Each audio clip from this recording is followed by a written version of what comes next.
berdoanya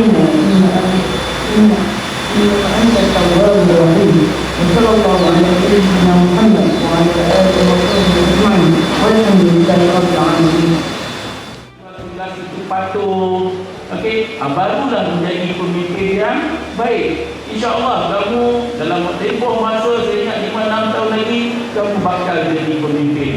Tak kira lah pemimpin apa sekalipun, tapi pemimpin yang kita nak adalah pemimpin yang berintegriti, yang beramanah, yang baik, yang jadi teladan, teladan kepada semua orang.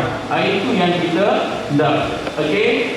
Baik, selepas pada ini kamu telah boleh melaksanakan segala tanggungjawab kamu dengan baik.